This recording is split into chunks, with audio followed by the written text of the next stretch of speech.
to that debut of Zion. Long awaited. Tonight in New Orleans against the Spurs. He had surgery on October 21st to repair the meniscus in his right knee, and he spoke Tuesday about his recovery process. It was a lot of times when I just wanted to punch a wall or kick chairs because it's frustrating to not be able to move your body the way you want to, not to make any athletic movements. I mean, it's tough. I've been working on my landing a lot. Not landing straight legs, don't let all my forces go into my legs. It's a lot of technical stuff. I really couldn't explain it to you, to be honest. Honestly, I don't know if I'm gonna get sleep. I'm gonna be too excited thinking about my first NBA game. All right, so Zion talking about ways that he's going to change his landing, what's going to happen. Listen, we're going to get to you in a second, but I do want to go to you first, RJ, because you can relate to this and what it's like to have that impact on your body when landing from dunking. Well, and this is the thing, when people say, well, how's he going to change? It's more of simple things like hanging on the rim a little bit longer, right? Slowing down your force coming down. When he talks about landing straight legged, I had a situation where you see here on this live watch, I catch it. I could hang on the rim. I could hang on the rim there, but instead I come down with all of my force. You see this on my leg and it's straight down. I'm sorry, Frank, we're just using you. But I'm saying that my leg was literally throbbing for days after that. And I'm 6'7", 235 pounds. If you talk about 290 pounds coming down on your one leg, that was a simple thing where I could have just held onto the rim, hold onto it and keep it going. That can slow down the amount of wear and tear he has on his knees. I think that's my point exactly. That's why you just have to pray and hope that everything's going to be okay for him. Because realistically, when you're saying that reasonably, it sounds great. But when you're in the middle of a game and your adrenaline hype is so much, you're trying to catch somebody. You're not automatically thinking, here I go up for a dunk. Let me worry about my landing. You're worried about trying to bang it or finish it. And that's where the increase of risk to another injury is potentially there for Zion. So, look, luck factors into a lot of things when players play. And I hope for Zion that he has a 15-year career. But it's going to take some luck for that to happen if he attacks the rim the way he does. I would add to this conversation that, yes, in the highlights, all we see is the dunking because the dunking is spectacular. But he uses that kind of explosive force on his knees all the time. That's what makes him so special and unique. And you can't reteach a person to move at the age of 19 or 20. I just don't think that's realistic. I agree, not in 2 or 3 months. And here, the sixth fastest pace in the league. And Zion doesn't need the ball to be effective, but he gets you rebounds and he gets you points in transition. That's when he's going to be at the highest risk. And I agree with you. And Greeny, to your point, you're saying you can't change how someone, but if you can decrease it by 20%. It's like, yo, when you're on a transition, we understand the 360s. We understand that. You saw he did a 360 dunk, and as he's landing, he's straight up and down, ready to scream and yell. All of those things are fine and dandy, but ultimately, you have to use some intelligence, right? Like if you're a baseball player and your arm is here versus your arm is there, that's the difference between Tommy John. You have to learn some of these skills to decrease the stress on your body if you're a professional. So obviously, they're going to manage this to make sure that his minutes are not too much for him and all of that. But as a coaching staff, and maybe if you're trying to make a run for the playoffs here, which the Pelicans could, how do you try and balance? Yeah, so how do you balance that? Well, it's like a pitch count. I think Zion has momentum.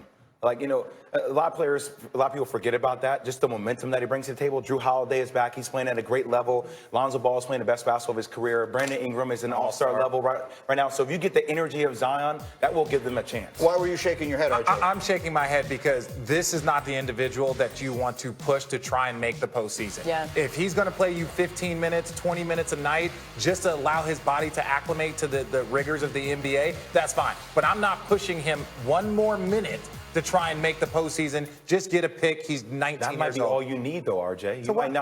You might only need 20 minutes from Zion with the way everybody else is playing, if they can sustain that, for them to make a legitimate playoff run. Yeah, you might. I'm going to say no. I think that 8th spot's going to go to somebody else other than them, so there's no need to even push it to that subjective. The point is, these are just terrible considerations to be having about someone that you just drafted number 1 overall, right? I mean, it is really unfortunate that we're trying to this young man is trying to relearn how he sort of athletically does everything that he does. This is not a good situation. Greeny, I agree. And all things being said, knowing everything that they know with Ja Morant, you're still taking him number 1. Yeah, I would still too. Taking him number all right, 1. tonight we finally get to see it right here on ESPN. Zion for Luka Doncic and the Dallas Mavericks. It was also a welcome back for the one and only Kristaps Porzingis. Here in his first action in the last 10 games because of right knee soreness, but it wasn't all good news for the Mavs. Dwight Powell, the 28-year-old critical role player for the team, part of the Mavs culture. He crashes to the ground without any contact. He would not return to the game with a right Achilles injury. Coach Rick Carlisle saying an MRI test today will determine the extent of the injury, saying he fears it to be severe. As for the Clippers, Kawhi dominating, meticulously picking apart Dallas here. Getting that three then. Leonard beats his man down the floor. And look at this beauty. Over Luka Doncic plus a foul. The refs actually call a foul on Luka, but Kawhi actually hits Luka in the face. The Clippers take a 60-49 lead into the half. So under 2 minutes to go in the fourth. Clippers were up by 5. Kawhi.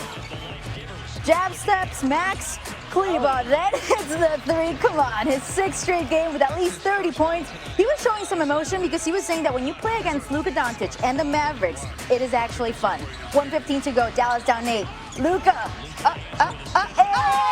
Oh, let's go. So we have a 5-point game. So under 30 seconds left, Finney Smith drives baseline and Kleber, dunk. So back to a 1-possession game.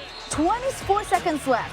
Landry Shamit's pass, intercepted. Mavericks coming the other way. Doncic, open. Get it, yes! No. So Tim Hardaway Jr. for the three, but he misses. Mavs have to foul. And you're maybe thinking, why didn't Luka take it? Well, Luka, 32.9% three-point shooter. Hardaway Jr., 39.1 three-point shooter. So Leonard would finish with 36 points. Tim Legler, your thoughts on Luka not taking that shot? I'm surprised that Luka Doncic turned that one down with about 10, 12, 15 feet of space on that catch. I know he wasn't feeling it from the three-point line, and he's a 32.3-point shooter, but this is a guy that feels like he's going to trust himself more than anybody else in that situation. So I am surprised he didn't take that shot, and as a result, Mavericks don't get a look at the end. Clippers get a stop, and they get a great win on the road. So Tim Hardaway Jr. misses on the wide-open three. That could have tied the game against the Clippers. Dallas is now 0 for 16 on potential game-tying or go-ahead shots in the final 30 seconds this season.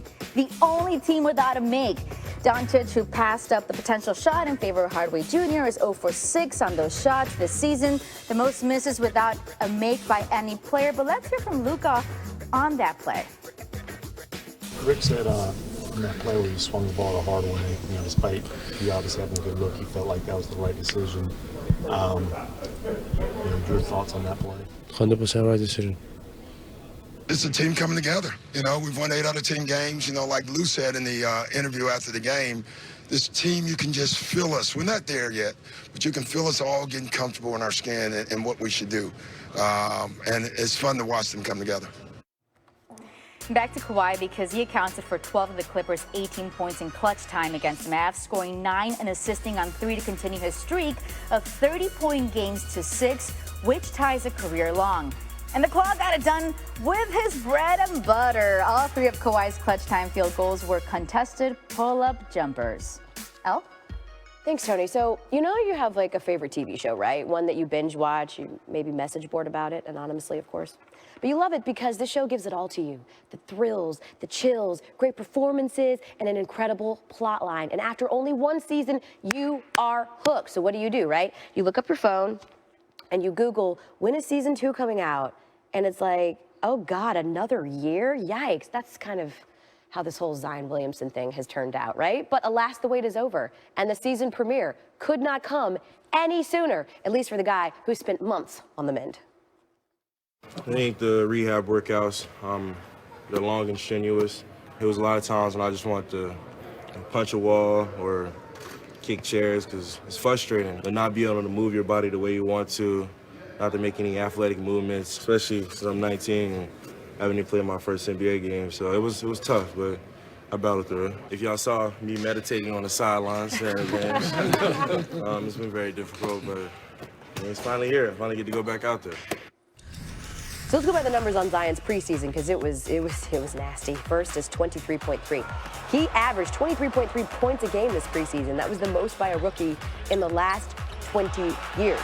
Your next number, 71.4. That is Zion leading all players in field goal percentage this preseason with a minimum of 40 attempts, the most by any player in the preseason since Nikola Jokic in 2015 and 16.